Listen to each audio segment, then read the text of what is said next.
Hello friends, welcome to this program on learning Odissi dance. Today we are going to speak about the origin, history and development of the Odissi dance through the ages. But before I go on to the discussion, let me introduce Oli and Madhuchanda. Today we are going to speak about the origin, history and development of Odissi. Odissi, as you know, is a classical dance form from the state of Orissa. And you know the position of Orissa. It is on the coast, on the Bay of Bengal coast. It is in such a position that it has had through the ages influences both from the south as well as from the north. And it has formed a culture of its own. Orissa has a very rich and old cultural tradition. Now, Odissi dance can be traced back a number of centuries. The first mention of Odissi can be found in the Natya Shastra, in Bharata's Natya Shastra. In the Natya Shastra, it is said that there are 4 regions of dance, and these are the Avanti, the Panchali, the Dakshinatya and the Odra Magadhi. So the Odra Magadhi region is mentioned in the Natya Shastra, and in that region it is said that Odra and Kalinga are parts of that region, and Odra and Kalinga, they form the present Orissa. So we can infer that Odissi was there prevalent when the Natya Shastra was written, and that was around the 2nd century AD. But this is a mention of Odissi. Odissi can be traced back in terms of inscriptions and sculpture even before that to the 1st century BC. You know, there are the caves of the Udaygiri and the Khandagiri in Orissa. Okay. In those caves, there are inscriptions. In the Hathi Gumpha, there is an inscription where one of the kings of Orissa, King Kharvel proclaims that he organized dance and music fairs and festivals, performances for the enjoyment of his people. In fact, there is an inscription in the Hathi Gumpha where he claims that King Kharvel was a devout Jain king, okay? But he claims that he is more proud of knowing the essence of the arts of dance and music rather than the inner truths of Jainism, though he was a devout Jain. Okay? Now, there are also many scenes depicted in sculpture in many of the Udaygiri Khandagiri caves, like in the Rani Gumpha. In the Rani Gumpha, there is a depiction of a dancer dancing in what looks like a dance hall. She is dancing as if taking a stance, and there are musicians accompanying her. There are 3 musicians, one playing the mardala, one playing the veena, and another playing a flute. There are other depictions also of dancers. There is one depiction of 2 dancers in 2 poses in the same Rani Gumpha. So all these shows that uh, in Orissa, dance was prevalent since the 1st century, at least since the 1st century BC. Am I clear to you? I have one question. Like you told that in Natya Shastra there are 4 regions of dances. Yeah. So those regions are in Orissa or No. See, the Natya Shastra is something that is followed by all the dances throughout the country, all the classical dances. So these regions are all over India, and only the Odra Magadhi region refers to Magadhi. Odra That Magadhi. is like where in Orissa? See, itself Odra, the word Odra comes from Orissa. Yeah, just the opposite. The word Orissa comes from Odra. Okay. See, Odra is what Orissa was known as in the ancient times, Odra Desha. Okay. Odra Desha. Yeah, Okay. that is how we get Orissa today. Okay. So, Odra Magadhi refers to this region which is today called Orissa. Yeah. So, we were speaking about King Kharvel, under whose golden age art and culture flourished in Orissa. Now, after that, there was Buddhism in Orissa, then there were Hindu rulers, and under many of them, dance flourished in Orissa. Now, dance everywhere in this country is very much related to spirituality, to religion. Yeah? And Odissi also has come from the temples, because dance was a part of the ritual that was practiced in the temples. Every temple in Orissa had a dance hall, because it was a part of the daily ritual, of the daily worship of the god. Dance was a part of the daily worship of the god. Okay. They used to offer prayers by dance. Yes. Okay. Just as you offer flowers to the gods. Okay. Just as you offer them something to eat. Similarly, for the gods to enjoy themselves, you offer the dance to them. Okay. There were dancers who used to dance for the gods. Now, one of the earliest mentions of such dancers or dancing girls or Devdasis. Yeah. Of the Devdasi was when one of the queens of Orissa offered some dancing girls to the Lingaraja temple. She offered. Offered meaning? Offered means that she dedicated these girls to dance for the gods. That so many girls will every day dance for the gods. Okay, so it was their duty to perform for the god every day. Okay, as I said, all the temples had dance halls, and the dance performance used to be held in the dance halls of the temples. If you have been to Konark, you will know that there are sculptures of dancers all along the temple on the walls. So in them you can see the positions that you see in the Odissi dance today. Now, in the 12th century, when the Puri temple was built, the Jagannath temple at Puri was built by Chora Ganga Deva. Yeah. So when that temple was built, a whole cultural scene, the life of all the people of Orissa started revolving around that temple. It had a huge influence on the people. The whole Jagannath cult had a huge influence on the people of Orissa.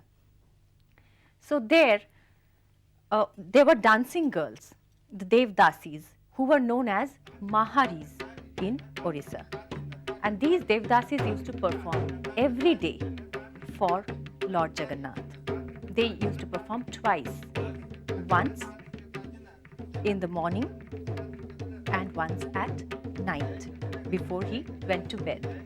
Now all the Devdasis or Maharis, anyone who served the Lord was a Devdasi, but they had different duties. They were known by different names also. Someone was called the Nachuni. Some of them were called the Bhitor Gauni. Some of them were called the Bahar Gauni. Now, each had their duties separated. Like the Bahar Gauni could not go inside the main temple and sing. No, she had to sing outside. The Maharis had to follow a very strict code of conduct. They were not allowed to be in the company of men. They could not partake food cooked at home. They had to eat the temple food. And all these rules were written down. Okay. When they performed, they were not supposed to look at the audience. Then the talas in which they will be performing were specified. Even the bhava, that they had to perform the abhinay with the Gita Govindam, even that was written down. So it was not only their performance that was guided, but also their way of life. A girl could become a Mahari only by marriage to the god. At the tender age of 9, she was married to the god, which actually means that she never got married to anyone else. Any Mahari who wanted to get married will have to leave the service. So after marriage to the god, they went through a very rigorous course of training in dance and music before she could perform before the god. Only when her guru would think that she is capable of performing before the god, she has attained that level, only then she became a Mahari and served the god. Okay. Any questions? Okay. Now the Mahari tradition continued for centuries, but there were a number of Muslim attacks on the Jagannath temple. Every time there was attack, the temple was looted and all the daily rituals had to be stopped. So this made the life of the Mahari very hard because they depended solely on the temple. So at some point of time, they could not support themselves because the temple rituals had to be stopped. So they had to lead immoral lives. And during the British rule, when there was no support from the state, because the temple was essentially supported by the Raja of Orissa. When after the British rule, there was no support from the state, the Mahari tradition became, very Extinct. No, it did not become extinct. The Maharis were still there, but all these rules, these codes of conduct, they were violated because they could not continue living that kind of a life anymore. So after independence, there was a law. And like at that time of period, when the Muslims used to came, at that time they used to leave the temple. They used to loot the temple. They used to take No, all the the wealth. Muslims used to loot the temple, Yeah. and the Maharis where they The used Maharis to stay. actually, there was a street designated for the Maharis to Acha. stay. They did not live inside the temple. Like there was a street where the Maharis had their own buildings and yeah, houses. yeah, and they used to be taken there and brought back. There was one person whose duty it was to conduct the Maharis back to their homes and bring them to the temple. Okay. Now, all these systems did not work during the Muslim invasions as well as during the British rule because there was no state support. Now, after independence, there was a law which banned the dedication of girls to temples. Essentially, there would be no Devdasis in temples. So that is when the Mahari tradition became extinct. Now it is totally in the condition of extinct. And Yeah, now it is by law not permitted to offer any girl to the temple. That whole system has been stopped. But of course, there are a few, very few, 1 or 2 living Maharis still but they don't perform. Yeah, they are very old now, in fact. Okay. Now there was another class of dancers who were known as the Gotipuas. Gotipuas were Gotipuas, yeah. Gotie means one, single, and pua means a boy. So it was a single boy who was dressed like a girl and performing. Such a dancer is known as a Gotipua. Now, how they originated is not known because we do not have a written history of them. Unlike the Maharis, we don't have a written history of the Gotipuas. But it is certain that they were there during the 17th century.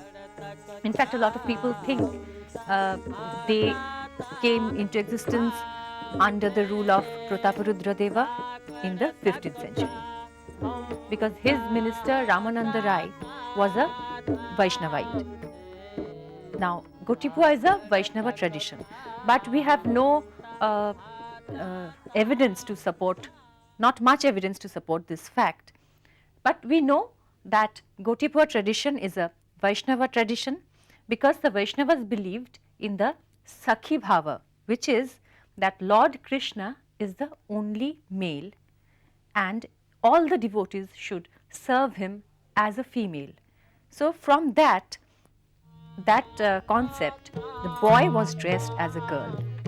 But whatever be the reason for the emergence of the Gotipua, it is due to the Gotipuas that the Odissi dance was seen outside the temple, because the Maharis danced inside the temple and the Gotipuas were in the villages, in the towns, outside the temple.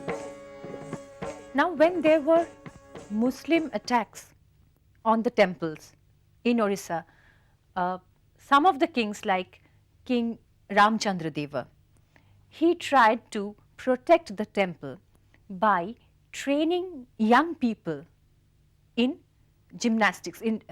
He built gymnasiums on every street of the town, and he encouraged physical culture, and these gymnasiums, or akharas as they were called, became centers of culture also. From then on, the Gotipuas were also known as akhara pilas. Akhara is the institution, or like? It's the place, it's the gymnasium which is the akhara, and the boys who go to the akhara are the akhara pilas. So the Gotipuas, because it also became the cultural center, as I said, the akhras. So the Gotipuas were also called akhara pilas. So there was patronage from the ruler also, and later on many of the zamindars also patronized the Gotipuas. Also the Vaishnava matts, they were the mathas of the Vaishnavas. They had their own Gotipua groups. Typically a Gotipua troop would consist of the guru, there was one guru, then there were 2 or 3 dancers, there was one mardala player and one guinea player, one person who played the cymbals, the mandira. Okay? So this would be a Gotipua group, and they would travel from place to place and perform. Who used to sing for the Gotipuas? For the Gotipuas used to sing. They used to sing and dance themselves. Like while they were performing, they were also singing. Okay. Okay? Now after the Devdasi tradition died out, but the Gotipuas continued. Okay? In fact, they are still continuing. The Gotipuas are still there.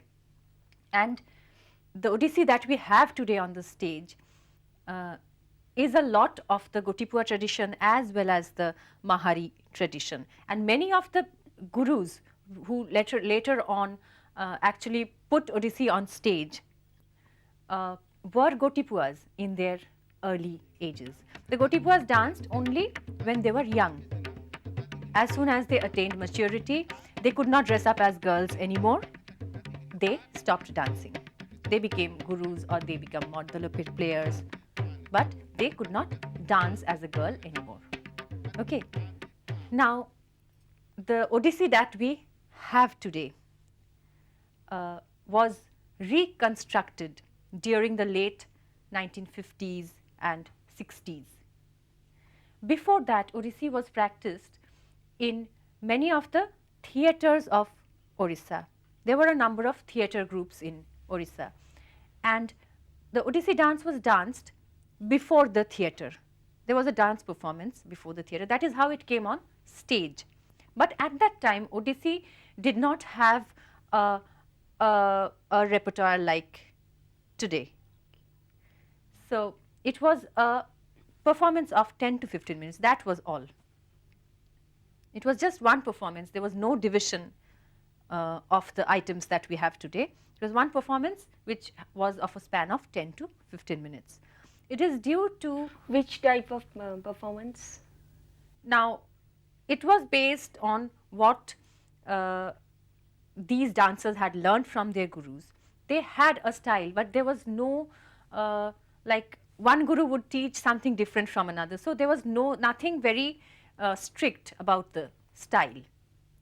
So what happened was later on, many of the dancers, scholars, they all came together and they wanted to give Odissi a definite shape. After independence, a number of cultural institutions came up in Orissa, like the Utkal Sangeet Samaj, the Sangeet Parishad, the Kala Vikash Kendra in Cuttack. So all these institutions taught the Odissi dance, but there was no one single style that they conformed to. So all the scholars and dancers and dance gurus felt this need to make a uniform style, bring some kind of uniformity into the dance and say that this style will be called the Odissi dance. One of the scholars, one of the playwrights, Sri Kalicharan Pattanayak, he was the first to raise his voice and ask for a classical status for the Odissi dance. But unless and until Odissi got that set of rules for itself, it could not be called a classical dance. So in 1957, a number of dance gurus, scholars came together and formed a body called the Jayantika, who started to revive the tradition of Odissi, started to rebuild, reconstruct Odissi dance. Now, in the Jayantika, which at first started as informal meetings, but then became a regular thing, were many of the gurus like Guru Pankaj Charan Das, Guru Debo Prasad Das, Guru Kelucharan Mahapatra, Guru Dayanidhi Das, Guru Mayadhar Raut, Guru Raghunath Datta. All these gurus and many others came together and started reviving the dance. There were also scholars like Kalicharan Patnaik was there then. There was Dhirendranath Patnaik. So, and it was like when Dhirendranath Patnaik published his paper in 1960, then there was something concrete on which to base the dance. So now they started forming the Odissi repertoire. So each one contributed, and it was in the shape of a tree that the Odissi repertoire was planned. Like first, the seed was the Mangalacharan when you enter the stage. The trunk was the Botu Nritya when you demonstrate the Nritya movements, the basic postures of Odissi.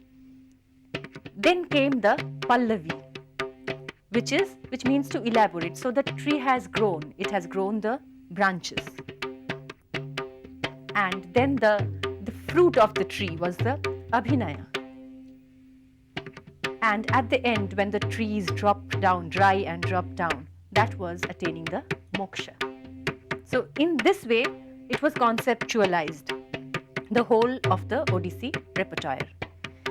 Now at first, all the people came together and used to meet. But then certain differences arose between the gurus and some of them left the Jayantika. But whatever, by that time, the Jayantika had already shown the path, and along that path, the gurus formed their own styles of dancing. I have one query. Can I ask? Yeah, sure. the basic steps, the choka, tribhangi, and the ukutas, charis. Who started all these steps? These were actually all decided during the Jayantika. Like the Tribhangi, the Bhangi itself could be seen on the temple sculptures of Konark, of the Puri temples, of all the temples of Orissa. See, the Tribhangi was already there, and it was also there in the dance of the Gotipuas. So it was taken from there. The choka was taken from the basic stance of Lord Jagannath. That is how Lord Jagannath sits. So from there, this stance was, the choka was taken. As far as the ukutas are concerned, the Gotipuas were already dancing. So it was taken from them, like the first Dhari Kitadhi that you do. So that was once Dhirendranath Patnaik saw one of the Gotipua dancers dancing, Kada Takadhi, and he was opening his hand in Ardha Pataka. But to make it according to the Abhinay Darpan, which says that you start the dance with Pataka, the hand was changed from Ardha Pataka to the Pataka, and you start your dance with Thari Kitadhi.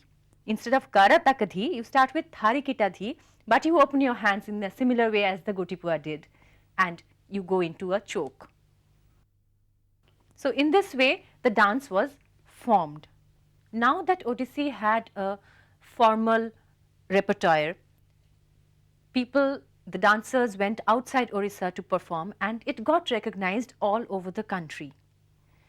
There were a lot of dancers like Indrani Rahman, like Shangjukta Panigrahi, like Kumkum Mohanty, Priyambada Mohanty, Minoti Mishra, who took it not only outside Orissa but also outside the country. Odissi became known everywhere, all over the world, very gradually though. Once the dance started to be performed outside Orissa, it got recognition, it got critical acclaim, and a lot of very famous critics like Charles Fabry, like Mohan Khokar, and a lot of scholars like Mayadhar Mansingh started writing about this dance and brought it into national focus. So Odissi came to be recognized as a classical dance form. So the scholars and dancers who were in the Jayantika now started referring to the Natya Shastra, to the Abhinay Darpan, as well as the Abhinay Chandrika.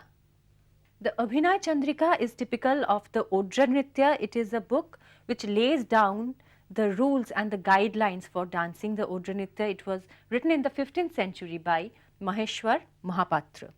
Now it has all the Padabhedas, the Hastamudras, and also a story about the origin of the Odissi dance. So this was the origin and the history of the Odissi dance and the developmental phases that it went through to become the Odissi dance that you see today on the stage.